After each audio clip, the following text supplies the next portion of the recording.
There's times in the UFC when bookings make no sense. There's times in the UFC when they advertise the red corner as the guy that's lost 2 fights in a row compared to the blue corner where the guy's lost, well, no, he's won 2 fights in a row. We have a hodgepodge of a fight coming up this weekend between Dustin Stoltzfus taking on Gerald Meerschaert, GM3, a guy who is always the underdog in every single fight. Oh wait, not an underdog in this fight, and we'll talk about that as we go along. But the reason why I say this fight is weird is because for Meerschaert, he was supposed to welcome Abzupian Magomedov to the octagon. Now, why do I find that weird? Well, why would you have a debuting fighter fighting a guy who finished Bartosz Fabinski and Mahmoud Muradov his last 2 times out there? That's why. I don't know why they made that fight. But for Dustin Stoltzfus, he's thrown around a couple times. He's supposed to take on Fluffy Hernandez. He's supposed to take on Ciao Borralho. And now he gets his fight against Gerald Meerschaert. Now, listen, styles make fights. And for Stoltzfus, maybe a fight against Anthony Hernandez is somewhat similar to a fight against Meerschaert. I don't know. But when I look at this one, and I look at exactly what these 2 guys can do, for Dustin Stoltzfus, does he have that style that before he came into the UFC, I would go, man, you can beat Gerald Meerschaert? 100% he did. You know why? I was gonna say, I'm not gonna lie, one of your more poor hot takes. But no, but really, okay, don't watch Dustin Stoltzfus fights in the UFC and go back and watch the 14 other ones. I'll paint the picture for you. You don't even have to. Great leg kicks to the calf, to the knee, to the thigh. And I said this was a leg kick episode. Great leg kicks. But his best attribute, he can switch stances and throw lead hooks like they're going out of style. Now, Manel Kopp, a little bit like that. Dustin Stoltzfus at 185 has that kind of power with that lead hook, with that ability to switch and pop around. Oh, by the way, lights out ground game. What win did he get to get into the UFC, Matt? Oh, I'm going to answer my own question like a dingus. A twister at 185 pounds. That stuff doesn't happen, right? And never. Never. So, for Dustin Stoltzfus, looks like an amazing fighter. Fights Kyle Daukaus, a wet blanket. Then his last time out, fights Adolfo Vieira. Now, this is the interesting part about that. Adolfo was exposed by Anthony Hernandez's fight before. The guy's cardio is terrible. He can have a good first round, but if he doesn't submit you, he's no longer the black belt hunter. He's the white belt giver. And listen, in that fight, what does Adolfo do? Paces himself and submits him in the 3rd round. I think we should talk less about guys having good and bad cardio, and we should talk more about what fights are they comfortable pacing themselves in, because I do think that's a great point. Adolfo did not fight at his own pace against Fluffy Hernandez, and that's why he lost. Chiasson is very famous for saying this. When you find yourself in a fight harder than you thought it was going to be, it makes it way worse. When a fight, you think you're going to walk in there, I'm the black belt hunter. This guy only can submit like borderline black belts, if that. It's going to be very easy for me. Adolfo never thought he would be in the situations he got in that fight, whereas against Dustin, he was the aggressor in the whole entire fight, and he was really able to decide when and where and at what pace that fight was going to be dictated at. So I think that's a great point. This is a very interesting fight because Gerald Meerschaert's one of these guys who really relies on his opponent getting tired and then him slowly inching his way towards the win. It's not all going to rush together all at once. He's never going to go out there, drop you with a big shot in the first round, take your back, choke you out Damian Maia style, and we all look at Gerald Meerschaert and think, wow, what a beautiful performance by GM3. No, they get ugly. He eats a shot to give a shot. And hey, does it always work out? No, he fought Thiago Santos and got knocked out in the 2nd round, and that was a very, very hard fight to watch. But if you look at his last performance, where he was a massive underdog against Mahmoud Muradov, not that he put the narrative to sleep that he has a bit of a poor chin, but he was able to eat some bombs from, I would argue, one of the most terrifying, I don't even want to say punchers in this division, punchers in the UFC. And he was able to eat those big shots and do the classic Gerald Meerschaert fight. Oh, you're starting to get tired. I can push my pace a little bit more. And he just slowly takes you over and over and over again. But my big point about this fight is that I think Gerald Meerschaert is probably the better fighter than Dustin Stoltzfus in this fight, but I don't know if he's going to be able to weaponize his pace in a similar manner because I agree with you. I think Dustin could probably keep that karate stance, be very elusive on the feet, and just kind of pitter-patter his way, and you're not going to like the comp, but I think he could Elias Theodoro his way to a win. That's the crazy thing. I mean, I look at this one and I focus on Meerschaert's wins. Okay, Darren win. What does he do? He cracked him. He wrestles, you can get submitted, you can get hit. And then I go back, okay, Oscar Piatto. Well, Oscar, he bangs and he gets tired and he gives up bad positions on the ground. He got submitted in that one.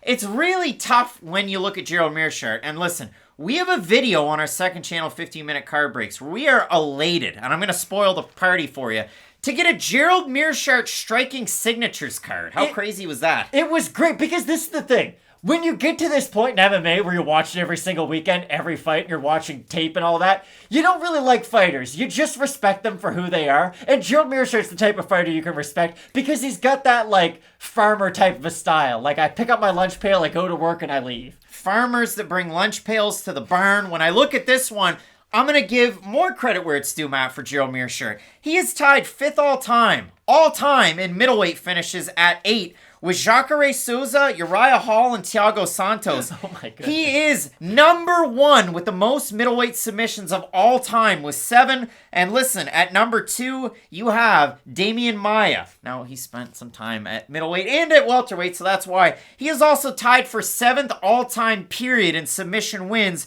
with the likes of Gunnar Nelson, Glover Teixeira, Ronnie Yahya, Joe Lozon, Cole Miller, and Kenny Florian. Wow. Gerald Meerschaert is one of the greatest submission specialists in UFC history. It's like when you hear Buddy Hield has, like, the number 2 best 3-pointers ever based on, like, percentage and just the amount he shoots. It's wild, but it does kind of put things into perspective. You know what you're going to get in a Gerald Meerschaert fight. He's going to slowly plot forward, put together okay volume, nothing wild, but he is active throughout a fight. There's not long periods of inactivity. I just don't know if he's going to be able to cut off the cage in this fight. This is going to be one of those frustrating Misha Serkinov, Krzysztof Jotko type matchups. Because do I think Misha, in this case, Gerald Meerschaert, is the more talented fighter? Yes. But do I think that the elusiveness might be able to put Stoltzfus or Jotko over the edge? I do. I don't look at Dustin using his striking all that offensively in this matchup. Because this might be wild to say. If he does start to use a lot of his striking, I could see Meerschaert, at least early on, being a little bit behind with the speed, but as the fight progresses, I can see Meerschaert striking his way at least into a bit of a rhythm. So I'm very curious to see how Stoltzfus has a game plan for this fight. If he's the one going for the offensive takedowns, if he's the one happy to be on the back foot, it'll be very interesting to see the first minute of this fight. Gerald Meerschaert turns 34 on Saturday. Happy early birthday to Gerald Meerschaert. He also just earned his first stripe on his black belt from Matt. Did you see who it was? I can't think of it off the top of my head. Raphael Lovato Jr. He's got hair now. I wish he was competing more. The former Bellator middleweight champion with a win over Gegard Mousasi. When you look at the odds for this one, well, listen, Matt. I mean, if you look at it for Gerald Meerschaert, like I said, he was perennial underdog for the majority of his fights. He is now a minus 227 favorite for Dustin Stoltzfus. He's a plus 184 underdog. If we look at the Topology votes, again, guys on a 2-fight win streak, both of them by finish. For Stoltzfus, he lost his first 2 into the UFC. I'm setting the over-under at 75% Meerschaert. I think they'll be a little bit under. Look at that. 773 total votes. 92% Meerschaert, 78% by submission. For the 8% that have Stoltzfus, 45% by decision, 36% by knockout. Matt, GM3 can get hit on the way in, and I think Stoltzfus has the power to put him out. But Gerald Meerschaert's one of those shifty guys. He's a coach over at Rufus Sport, training guys like, and I want to make sure I get it right, Ren Hiramoto and Bilal Muhammad for his fight coming up. Makhmud Muradov hit Gerald Meerschaert with solid overhand rights. Do you think Dustin Stoltzfus can genuinely knock out Meerschaert? But with power and the pitter-patter of Elias Theodorou, you never know. I understand. It's just, I don't think Meerschaert's getting knocked out by Stoltzfus. That's the one guarantee I would give. I think he's more likely of being submitted, honestly. Because with Meerschaert, he tenses up, and that's why he gets hit early in fights, and that's why he can lose by knockout. I don't think he has a bad chin. I just think he has to settle himself into a fight, and I think that's going to be the key to this. I think Dustin's going to use his volume quite a bit, at least early on, and really work those leg kicks, but this is going to be the key to the fight. If the leg kicks take effect on Meerschaert, it's going to slow him down. It's not going to make him the cardio king that we know him as. But if they don't do anything to Meerschaert, and if he's able to just continue to walk forward over and over and over again, it might be exhausting walking forwards. You ever ran a down and back backwards? It's way worse. Like you? Yeah. You never had a basketball coach make you do that? Anyways. Of course not. For Dustin, moving backwards is very exhausting, to say that a lot in MMA, so I do worry about his cardio, especially when it comes to the third round, and really, I worry about most people's cardio when they're fighting Gerald Meerschaert. The pick's going to be Meerschaert, though. I do see him at least being the more steady guy throughout this fight. I think he's going to be able to keep a steady pace, like I've said 17 times now, throughout 15 minutes, and I don't think Stoltzfus can submit Meerschaert, and if it does come to the grappling, I think Meerschaert is at least defensively sound enough to make it boring on the mat. I've got the brand new first stripe to the black belt, Gerald Meerschaert, in this fight. Again, I sold you a bill of goods on Dustin Stoltzfus. If you want to go back and watch that video breaking it down before his fight against Daukaus, listen, I talked him up because he had a lot of impressive performances against some good competition over in Europe, and he's one of those guys, he's trained over in Europe, he's fought quite a bit in Europe, he's a We Love MMA champion. You know that organization, Matt. So I look at it for Stoltzfus, he has a good shot in this fight, especially if you like him as around a plus 180, plus 200 underdog. For me, I like Meerschaert with those submission abilities, and I think if it touches the mat, it's his fight, but it's got to get grimy and ugly, and Meerschaert tends to get hit a lot in his fight, so we'll see what happens. Like, could you imagine explaining Gerald Meerschaert to a friend of yours that doesn't know MMA? They're like, but wait, does he move well? Here's the thing. Again, that's why I did this. Is he a good stand-up fighter?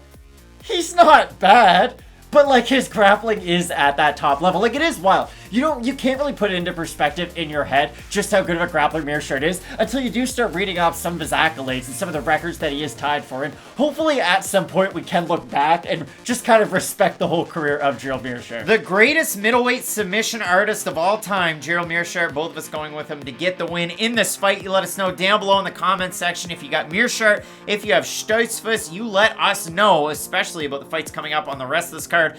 Wonder Boy's taking on the teammate of Meerschaert and Bilal Muhammad in the main event. You have Derek Lewis taking on Chris Daukaus. You're not going to want to miss this. Keep it locked in with Fight Night Picks. We always say, let's get into it.